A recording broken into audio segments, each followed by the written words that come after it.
Hi ladies, it's Melissa Fietsam. Whew, I'm tired. It's been a crazy morning, crazy weekend. But today we're going to talk about lead generation. And this is one of my favorite things. This is marketing, and this is where it's all at when it comes to direct sales. So I'm going to talk to you all about lead generation. Now, lead generation simply means getting new leads all the time. All the time in your business, you should be getting new leads, new contacts, new people, new circles of people.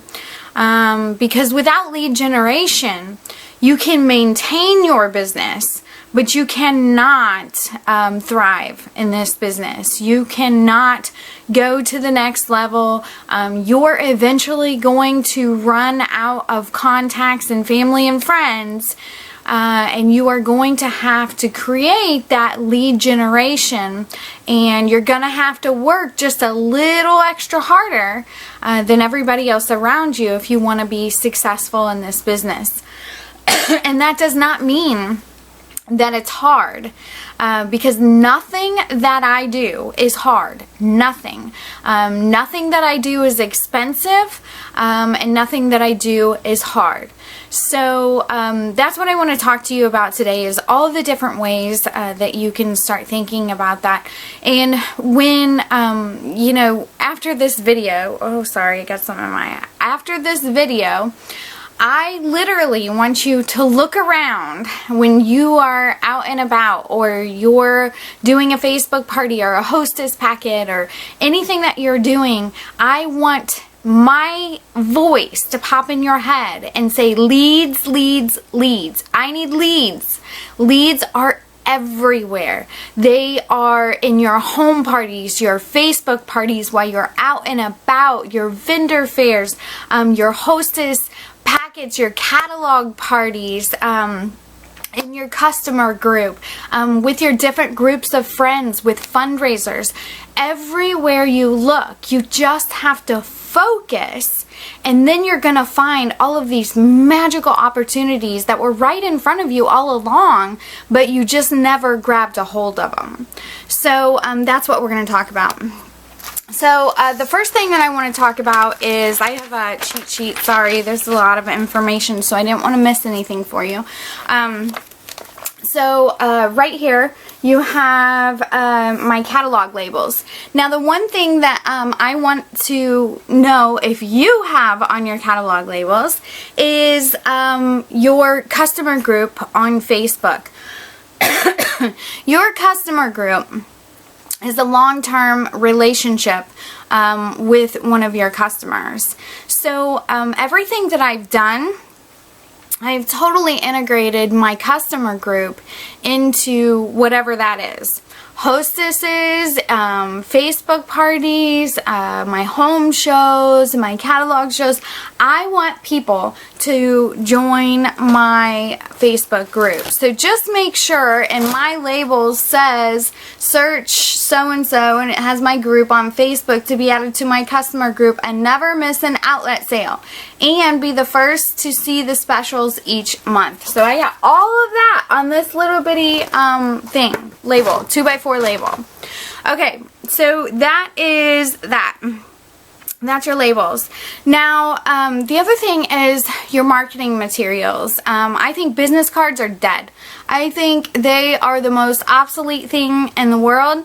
I do have them, but typically I use magnets instead of business cards, just because they're less likely to throw those away.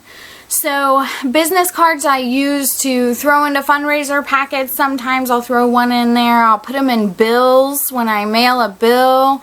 Things like that. But as far as passing those out, that is not what I pass out, because they're just going to get pitched or lost, right? So you need to come up with some fun marketing, some things that people aren't going to throw away that you can slap your label onto. It is so easy. So I do this. I started doing this and I love it. So it's chapstick. I buy my chapstick bottles from bulkapothecary.com, and I actually bought these little labels myself, printed them with my information. I made the labels from Avery.com, and that's all I use. So I have these chapsticks, super cheap. The other thing that you can do at the Dollar Tree, they have these hand sanitizers, and they come 3 to a pack for $1. And so you can actually slap a label right on the back of the hand sanitizer and pass that out as your business card, because they're not going to throw this away. The other thing that is super cheap, tissues. They come 8 to a pack, and you can slap your label on the back of these. They come 8 to a pack at the Dollar Tree, and you can use those. So there's a lot of little things that are so very easy to make sure that people are holding on to your information and not losing it. So that's a little bit of the marketing. Do you actually carry your mini catalogs? I know so many people who have the highest intentions of carrying around their mini catalogs, but how many of you can honestly tell me right now that you have mini catalogs in your wallet or in your purse? Because this is so important, and it's like the most overlooked thing that we do in our business. Every time you walk into a store, every time you're talking to somebody, you should be handing out a mini catalog, and all you have to say is, do you mind if I leave this with you? They're going to say, what is it? And you're going to say, this is some information about my business. I help people organize their lives. And then they're going to be like, okay. So very rarely do I have somebody say no thanks. And if they did, oh well, the other 25 people that I asked said yes. So make sure that you are carrying around your mini catalogs.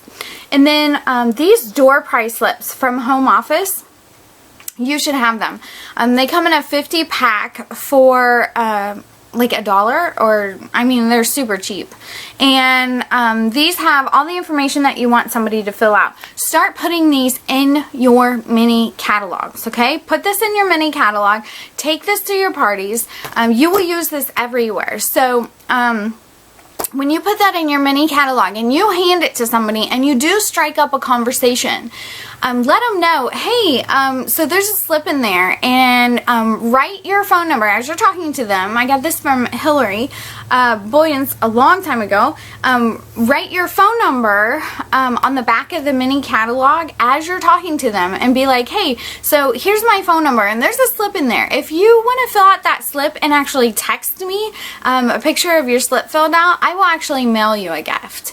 And you can mail them a nail file or something super simple and silly, but just to make that follow-up and get them to fill out that form. The other thing that you can do is lead boxes. Now, you can Google lead boxes, and I have something out there too. If you Google Melissa Fietsam and lead boxes, there's links and everything to how you can order those lead boxes. They're like $7 for a box, and you go to a store. In one example, mom and pop shops are really great for this. Gems, things like that.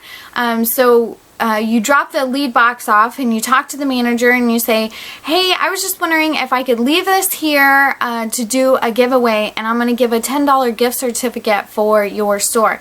Now, like the last one I did this with was oh, what's it called? It's the burrito place.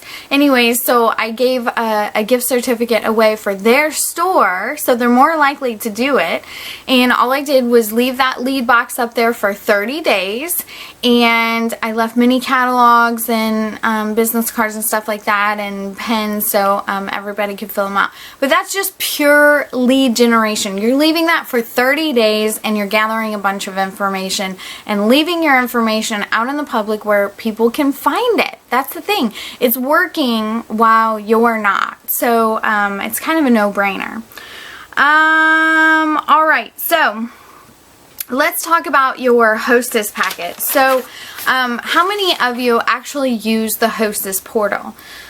the hostess portal is very, very important.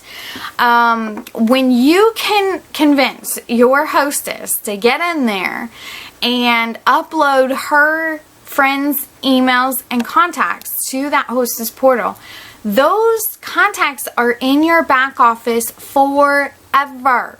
So she is doing all that lead generation for you. If you can get her to do that hostess portal, you have no idea what it does for your business. So make sure that you're doing that. Your door price slips.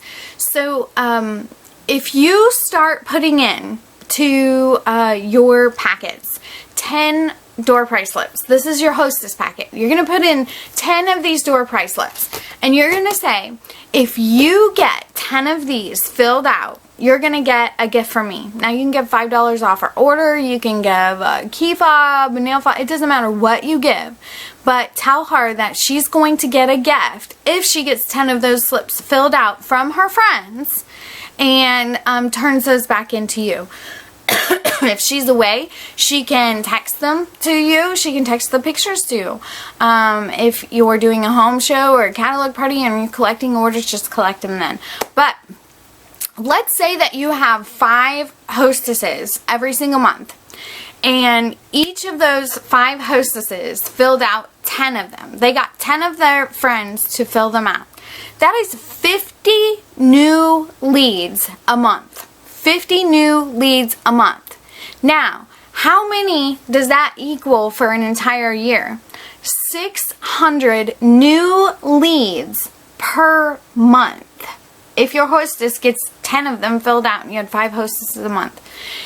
You really just don't understand the numbers game when it comes to consistency and lead generation. And if you really start focusing on that, you're going to be surprised at what starts happening in your business. So that is a great way to do it.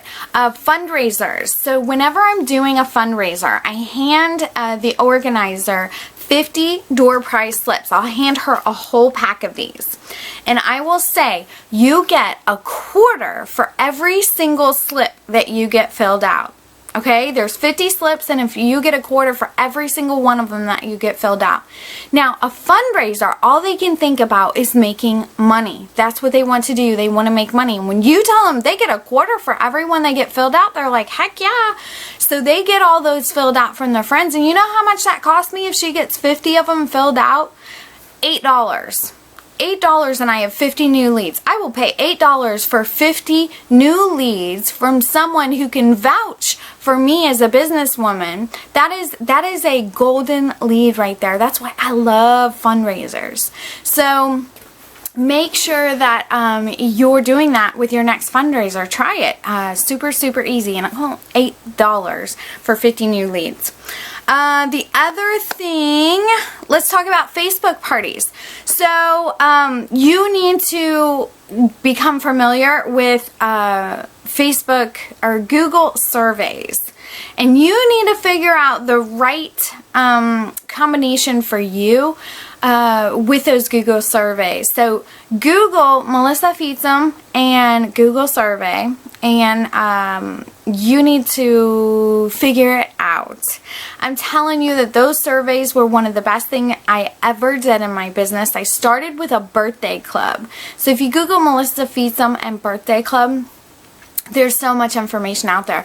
But it basically just asks them, hey, do you want to book a... It's basically this, but it's souped up and pretty, and it tells them they get a gift if they fill it out. But it's an online survey, so you just share a little bitty link, and then they fill out a 2-second survey, and you get all the information into an Excel document.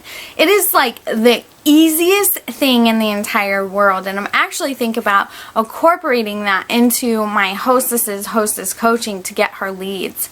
So anyways, make sure that you look up that Melissa Fietsam birthday survey. And then during your Facebook parties, you want to, if lead generation is what you want to get out of that party, you want to tell them, anyone who joins my Facebook customer group from this party is going to get a gift. Now, you can mail a card and a $1 lottery ticket to every single person who joins your group. But the idea, it doesn't matter what you give them, but the idea is that you're getting those people into your customer group for a long-term relationship. I will take an email or someone new on my customer group over a quick $100 sale any day of the week, because that sale, if I don't get her email and all of her information, it's a dead end. It's a dead end. I get nothing from that if I don't have any contact information from her or way to follow up or anything. So when I get their email and they get in my back office and they're going to get my information every single month from that home office newsletter, that's priceless. That's what I want. So give them something for joining your customer group. Now, let's talk about your home shows. The first thing that I do at my home shows is I have every single person fill this out. Some people are lazy when it comes to the top of their order form and they don't want to fill out the whole thing. So that's why I have everybody do this, and I say, okay, the first thing we're going to do before we get started is give away a prize. If you guys fill out this form completely, we're going to put it in this bucket and draw a prize. So I make sure that those 15 guests there, I am leaving with their email addresses. So that is the most important thing to me right away at the home show. The other thing is you can send a text that says, thank you so much for your order. Thank you for coming to the party. Here is a link to my customer group if you would like to keep in contact and be alerted at the next outlet sale. I always throw in the outlet sale because that grabs their attention, and everybody wants to be invited to an outlet sale. So that's just one reason for them to go, oh, okay. So that's what I do with that. Are you actually entering emails into your back office? So we all go to a party and it's crazy, and we get all these order forms, or even catalog parties and fundraisers, we get all these order forms. Are you actually taking the time to put those emails into your back office? You need to make 100% sure that you are entering all that information into your back office so they get your monthly newsletter every single month. Sometimes you might get lazy and not enter all that information in there. The other thing you can do if you haven't been doing that, go through your old order forms and insert all those emails that you never did into your back office if you still have those order forms. So another thing is vendor shows. Vendor shows are pure lead generation for me. I do not focus on sales at vendor shows. I focus on recruiting, booking, and lead generation. So those door prize slips, again, you want to get as many as you can filled out. And Tiffany Wellinghoff makes fun of me all the time because I'll come to a vendor show and I'll have like 4 of the mini clipboards, and I've got a pack of these on each one, and I sit there with my 4, and I'll walk up to every single person and be like, here you go, do you want to win a prize today? All you gotta do is fill this out and you're gonna get a prize today, or entered in to win a prize. And if she has 3 friends with her, I'm like, here you go, mom, here you go, sister, here you go, you all gonna enter, and we're all gonna be one big happy family, and everybody can fill out a door prize slip. So I literally get lead after lead after lead from those vendor shows. So make sure you're doing that. So again, with a vendor show, you want to send a thank you text. One with your picture is even better. So you send a thank you text that says, thank you for stopping by my 31 booth. It was really great to meet you today. I also wanted to invite you to join my customer group, and here's the link. I didn't want you to miss the next outlet sale, and you'll get that on that group. So again, connecting the dots, connecting that relationship, and getting them to your customer group on Facebook. And then also, don't forget, when you go to a vendor show, you have to enter all of those emails into your back office again. So let's talk about some pure lead generation. Like this is, I'm at a dead end and I need some leads. I'm sorry. So this is something that I was reading a book called GoPro by Eric Worre, and I love him. My computer is like all up there. Okay, so there's a book called GoPro by Eric Worre. It is really great, and it gave me this idea about pick 10 people every month, okay? 10 people every single month, and say, I need to get some word out about my business. These are your friends. These are your family members. These are people at church that you really, really know. These are your tight circle. And you want to give them 5 catalogs and 5 door price slips. And ask them to give it to people that they know who might be interested. And if they get 5 people to fill out those slips, then they're going to get a prize from you. Again, it doesn't matter what the prize is, but just something for helping you to generate some leads and get your information out there. So this is having other people do the work for you. The other thing that you can do is, you know, Eric Worre talks about in this book, he talks about taking the 10 closest people to you. So that would be your husband, your son, your daughter, your other son. You know, I have 5 kids, so mine fills up really fast. But your mom, your grandma, your sister, your sister-in-law. Now break those people down. So let's take my son Cameron. We're going to talk about 3 people that he knows, or 3 organizations that he is connected to. Alright, so actually his best friend, Judah, her mom is the pastor's wife, and they do a lot of work with the youth group and summer camps. So really, I've never talked to her about doing a fundraiser for that camp that they've gone to every year for the last like 10 years. So he knows somebody. Cameron is also in baseball. So I need to talk to his coach about doing a baseball fundraiser, right? So something else that he's in. He is in a yearbook committee at school. You know what? Maybe their yearbook committee would like to do something, or maybe the teacher would like to host a party, and I'll donate the sales to her classroom. So just thinking a little deeper when it comes to your 10 closest people around you. Your mom, what kind of clubs is she in? Who does she know? She has 3 friends that maybe could help you out.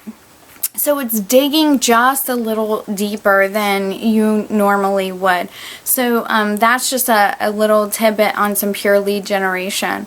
And the other thing that I have done is walking into daycares. So I take a folder and I'm like, hey, my name is Melissa Fietsam. Can I talk to the manager? Is the manager or director here today?